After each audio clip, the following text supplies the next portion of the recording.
things are not always as they are perceived. The same is true, I believe, in leadership. Sometimes I think we blow leadership up to be this big, overwhelming type of thing, and in fact, I truly believe that leadership is simple. It's very hard, but it's simple. I think the concepts of leadership are simple, and I think there are some simple things that we can begin to do, even though they're hard, starting tomorrow to become a better leader. That's my whole goal. And I found that basically, people will follow you for two basic reasons. Now, there's lots of peripheral issues on why they might follow you, but there's two basic reasons on which people will follow you, in which they will make their decisions, either conscious or subconscious, on whether or not they are going to allow you to influence them. See, everybody makes a decision. Your followers are constantly making decisions, whether they're conscious or subconscious. Am I going to allow this person to influence me, or to what degree am I going to allow this person to influence me? The two primary reasons that I found, and other people have confirmed with me, on which people make this decision on whether others will be allowed to influence them, two things. Number one, your skills. People want to know that your skills are further ahead of them because they want to become like you. They want to move toward you. They want to grow into that same level in which your skills have grown to. The second reason is your character. People will follow you based on your skills and your character. And it cannot be one without the other. Now think about that for a moment. What if you have tremendous character and bad skills? What are you? You're a nice guy. I might invite you over to the Super Bowl, watch the party with me, watch the game with me, eat chips with me. I might invite you over for dinner. I might let you watch my kids. But you're probably not going to be a leader, because I'm always going to have this question about your skills. Great character, wonderful person, great human being, probably not a leader. What if, on the other hand, you have tremendous skills and very poor character? What are you? You're basically a charlatan. Now, the insidious thing about this matchup here is that you will be able to lead for a while, because people will follow your skills for a while, but eventually the undercurrent or the rotting of the character underneath will make those people, even though your skills are good, will make them basically say, I don't know. I don't know about that person. I don't know if I trust that person. Because isn't the agreement between a leader and a follower, I will take you here. And the follower has to make a decision. Will he really take me there? Will she really take me there? Is he really telling the truth? Is she really telling the truth? Can that person really take me there? And it comes down to a trust issue. Do they trust your character? Let's start with the skills. Now, the first skill set that we're going to talk about is communication. Now, you might say, well, that's something that everybody says, and what do you mean by communication? There's something very specific that I want to talk to you about in regard to communication. Most of you who are leaders are go-getters. That's what I found about leaders. They're go-getters. One of the things about leaders and about go-getters is that you can pretty much just, if you even have to tell them at all, you only have to tell them once. Hey, can we get this done? But it's different with followers. One of the problems that we have as leaders is that we communicate to followers who aren't necessarily go-getters as though we ourselves would want to be communicated to. So, like for me, if you want me to get something done, give it to me once, don't harangue me on it. I'll get it done for you. I'm great at getting tasks done. And so I tend to communicate that way. You probably find yourself doing the very same thing. You say it once, and then when it doesn't happen, you say, well, why isn't this happening? Now I want to talk to you a little bit about communication and the communication process, and then draw some ideas for us that you can apply starting tomorrow. But I want to go through the communication process just to drive home an idea with you that communication is not simple. You cannot just tell somebody something and expect them to get it. And then we're going to draw some very practical things out of it. When you have communication, you have... how's that? That looks pretty good. Got an eye there. And then you got another person here, and they've got... Hey, that turned out actually pretty good. And you got two people communicating, right? Now let's think through this communication process, because most of us as leaders, if we haven't thought through the communication process, we think to ourselves, well, I tell them, they hear, they do, and if they don't do, then, we've got problems. It's much more intricate than that. And one of the things that really helped me as a leader is when I realized the intricacy of it, and what I need to do to make sure that real, true communication takes place. The primary skill that you can learn is communication. Where does communication start? I would say it starts in the heart, or it starts in the soul, or whatever you want to call it, that internal part of us that is emotion-driven. One of the best lessons I ever learned, I was sitting in the hot tub at the Sammamish Club in Issaquah, and this salesman, a very sales-oriented guy, just sold his business for like $12 million. We were talking about the sales process. He said, Chris, learn this. Everybody makes decisions with their heart and justifies them with their logic. Everything is made in the decision level with their heart. How they feel about it, they justify it with logic. They love the smell of the leather and the sound of the roar of the engine, but they're always going to talk about gas mileage and torque. It starts in the heart. Now, from the heart, where does it go in the heart? Then where does it go? Then it goes up into the mind, right? And the mind has to take the heart and has to put words to it and has to put it into something that they can then begin to say. And at every one of these levels, there's the possibility of breakdown, which is most easily demonstrated in the next part here, which is it goes through the tongue. Now, how many times have you yourself said, or you've heard somebody else say, you're trying to communicate, you say, I'm just not saying what I'm thinking. Now, doesn't that seem strange to you? I mean, it's your tongue, it's your brain. Why can't you say what you're thinking? But there's a breakdown in the communication process at every single level. Now, from the tongue, and these are the things that are going to look really weird by the time we're done with them, but from the tongue, where does communication go?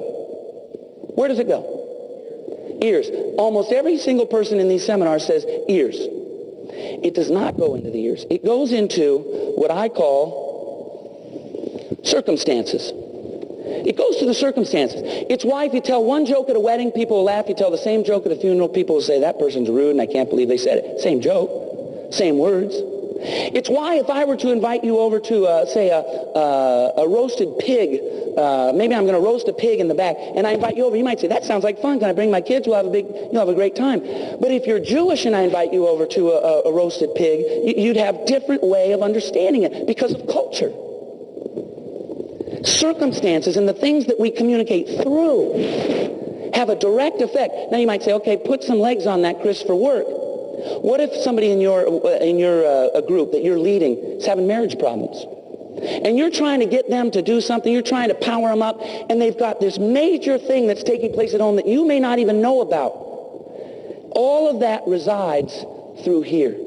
The effective leader, the strong leader, the extraordinary leader is a person who's constantly refining their communication process so that they understand this isn't just about me saying the words, you hearing it in the ear, and then moving on and getting it done. We understand that there's this process, and at every single level there is the potential for breakdown.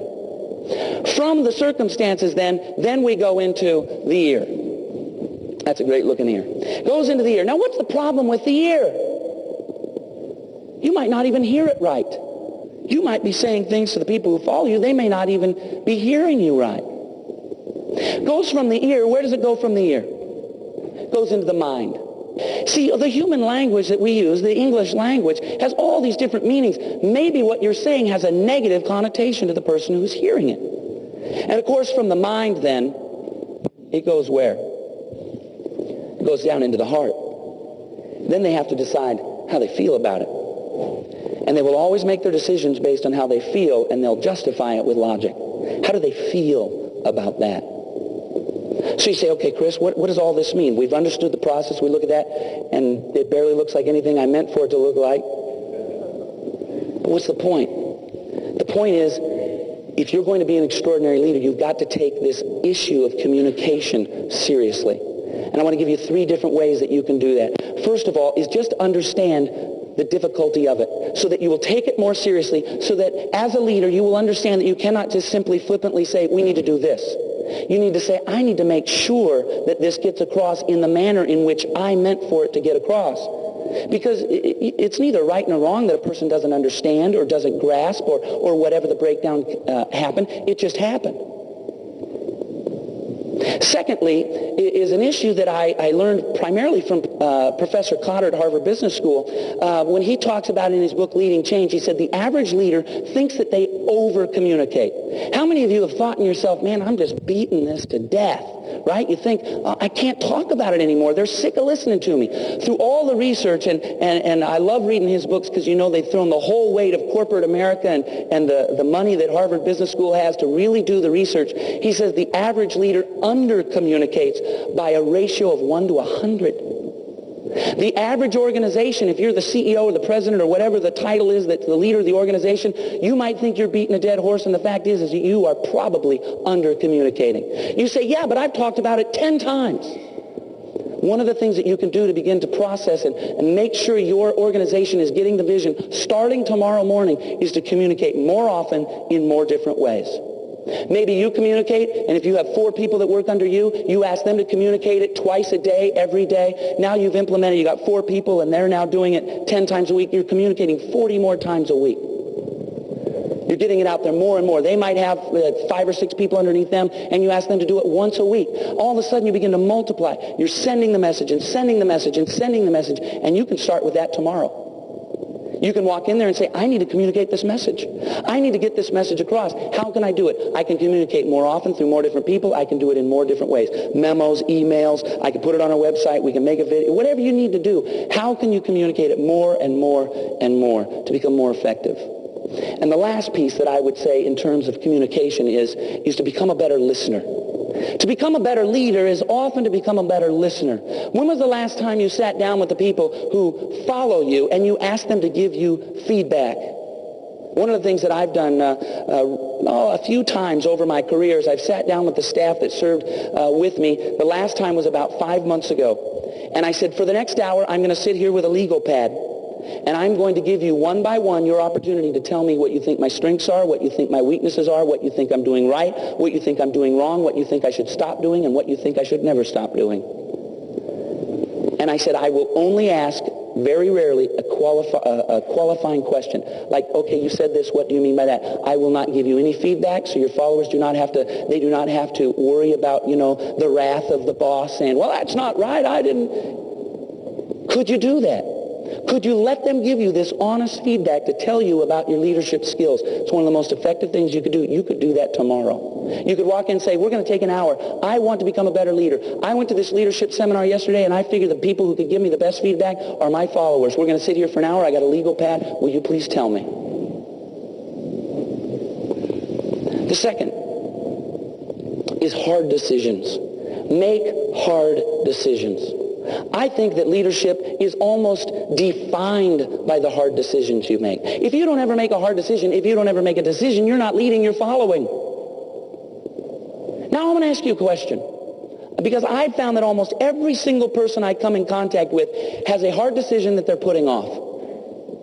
Now you say, what could I do tomorrow about hard decisions? Make one. You should make your decisions. And the reason you should make your decisions quickly is because if you put your decision off and it's wrong, what do you not have anymore? Time to correct it.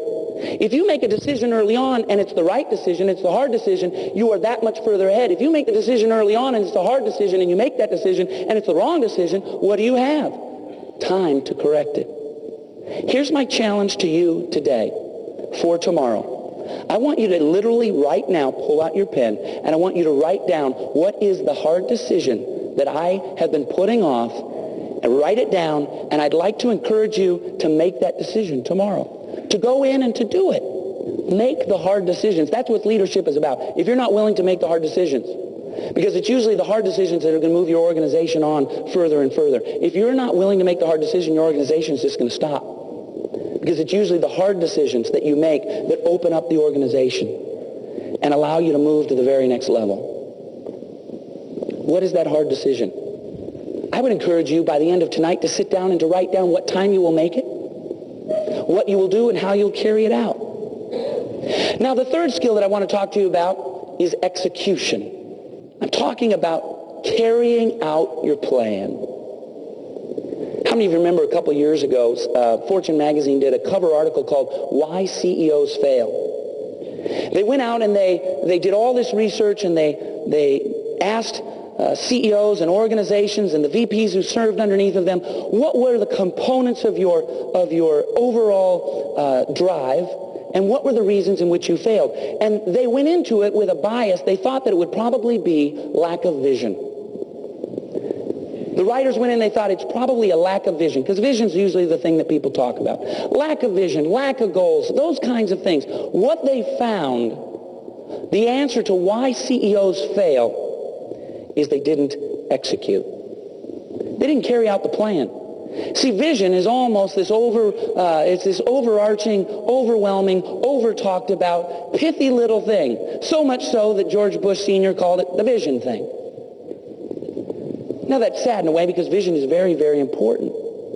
But what is vision if you never do it? See, again, I get down to this idea of action. What will you do tomorrow when you go into work? How many of you could probably, if I were to pull you up here on stage, could in a short, brief moment of time, 30 seconds, give me the vision of your organization? Raise your hand. How many of you could tell me what the vision of your organization is? But then let me ask you this. How many of you are actually carrying it out?